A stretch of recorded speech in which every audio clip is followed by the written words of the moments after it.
గతేడాది ఆగస్టులో జరిగిన హింసాత్మక ఘటనల తర్వాత బంగ్లాదేశ్లో తాత్కాలిక ప్రభుత్వం ఏర్పాటైంది. నోబెల్ శాంతి బహుమతి గ్రహీత మహమ్మద్ యూనస్ నేతృత్వంలో అప్పటి నుంచి బంగ్లాదేశ్లో తాత్కాలిక ప్రభుత్వం నడుస్తోంది.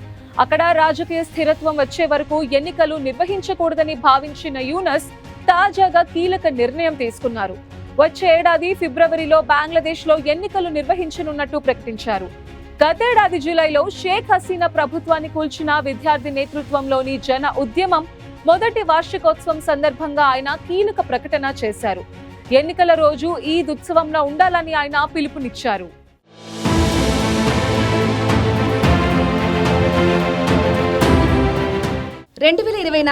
ఆగస్టు 5న బంగ్లాదేశ్లో ఒక చారిత్రాత్మక ఉద్యమం జరిగింది. దీన్నే అక్కడి తాత్కాలిక ప్రభుత్వం జులై ఉద్యమంగా పిలుస్తోంది. ఉద్యోగాల్లో రిజర్వేషన్లను వ్యతిరేకిస్తూ అక్కడి యువత చేపట్టిన ఆందోళనను కొద్ది రోజుల్లోనే షేక్ హసీనా నేతృత్వంలోని అవామీ లీగ్ ప్రభుత్వానికి వ్యతిరేకంగా విస్తృత ఉద్యమంగా మారింది. వారాల పాటు కొనసాగిన ఉద్యమంలో వందలాది మంది ప్రాణాలు కోల్పోయారు. చివరకు బంగ్లాదేశ్ చరిత్రలో అత్యధిక కాలం ప్రధానమంత్రిగా పనిచేసిన షేక్ హసీనా ఆగస్టు 5న పదవీ విరమణ చేసి భారతదేశానికి పారిపోయారు. ఈ ఉద్యమం తర్వాత మహమ్మద్ యూనస్ నేతృత్వంలో తాత్కాలిక ప్రభుత్వం ఏర్పాటైంది. బంగ్లాదేశ్లో రాజకీయ స్థిరత్వం వచ్చిన తరువాత ఎన్నికల ద్వారా అధికారాన్ని కొత్త ప్రభుత్వానికి అప్పగించాలని తాత్కాలిక ప్రభుత్వం నిర్ణయించింది. దీంతో అప్పటి నుంచి ఇప్పటి వరకు ఎలాంటి ఎన్నికల ప్రక్రియ జరగలేదు. ఇక అక్కడ తాత్కాలిక ప్రభుత్వం ఏర్పాటైన తరువాత కూడా మైనార్టీలపై దాడులు కొనసాగాయి. దీంతో ప్రపంచ దేశాలు యూనస్ ప్రభుత్వంపై విమర్శలు గుప్పించాయి.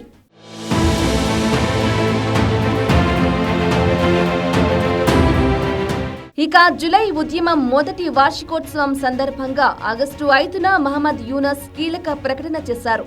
2026 ఫిబ్రవరిలో జాతీయ ఎన్నికలు నిర్వహించనున్నట్లు మహమ్మద్ యూనస్ ప్రకటించారు. రంజాన్ పవిత్ర మాసం ప్రారంభమయ్యే ముందు అంటే ఫిబ్రవరి 17కు ముందే ఈ ఎన్నికలు జరగనున్నాయి. తాత్కాలిక ప్రభుత్వం తరపున తాను ముఖ్య ఎన్నికల కమిషనర్కు లేఖ రాస్తానని, ఫిబ్రవరి 2026లో రంజాన్కు ముందు ఎన్నికలు నిర్వహించాలని కోరుతానని యూనస్ పేర్కొన్నారు. అయితే అంతకు ముందు యూనస్ జూన్ 2026లో ఎన్నికలు నిర్వహిస్తామని ప్రకటించారు. ఆ తర్వాత దాన్ని ఏప్రిల్కు మార్చారు. అయితే బంగ్లాదేశ్ నేషనలిస్ట్ పార్టీ వంటి ప్రధాన రాజకీయ పార్టీలు, ఇతర రాజకీయ శక్తుల నుంచి వచ్చిన ఒత్తిడి కారణంగా ఎన్నికల తేదీని ఫిబ్రవరి 2026కు ముందుకు తీసుకొచ్చారు. ఈ నిర్ణయం ప్రజలలో విశ్వాసాన్ని పెంచడానికి, రంజాన్ మాసంతో ఎన్నికల ఘర్షణను నివారించడానికి తీసుకున్నట్లుగా తెలుస్తోంది. ఈ ఎన్నికలను శాంతియుత ఉత్సవ వాతావరణంలో నిర్వహించాలని కోరుకుంటున్నానని, ఎన్నికల రోజు ఈద్ వంటి ఉత్సాహంతో జరగాలని యూనస్ తెలిపారు.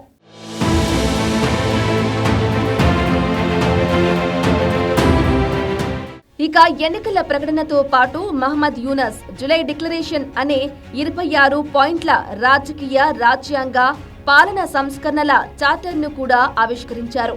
ఈ డిక్లరేషన్ 2024లో జరిగిన విద్యార్థి ఉద్యమంలో పాల్గొన్న పార్టీలతో సంప్రదింపుల ఆధారంగా రూపొందించారు.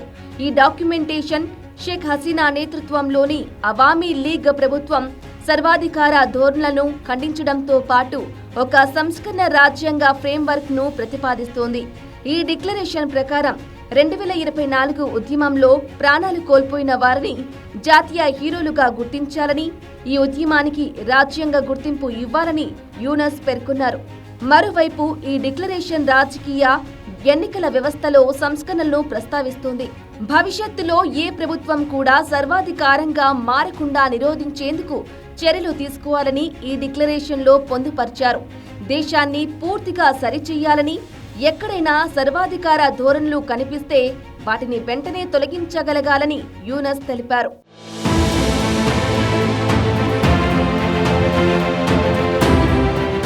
ఇదిలా ఉండగా ఈ ఎన్నికల ప్రకటన బంగ్లాదేశ్ రాజకీయ పార్టీల మధ్య విభజనను సృష్టించింది.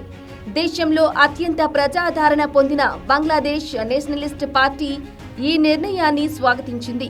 ఈ ప్రకటన ఎన్నికల సమయం గురించిన అనిశ్చితిని తొలగించిందని, తాము ఈ ఎన్నికలు స్వేచ్ఛాయుతంగా, న్యాయంగా, అంతర్జాతీయంగా, గౌరవనీయంగా ఉంటాయని ఆశిస్తున్నామని బీఎన్పీ పార్టీ నాయకులు తెలిపారు.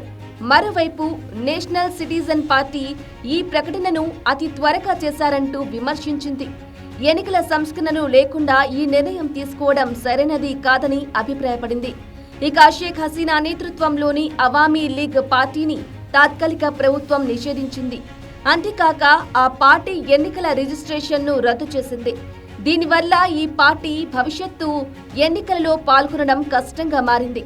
ఇక భారత్లో ఉంటున్న షేక్ హసీనా 2024 ఉద్యమాన్ని కుట్రగా అభివర్ణించారు.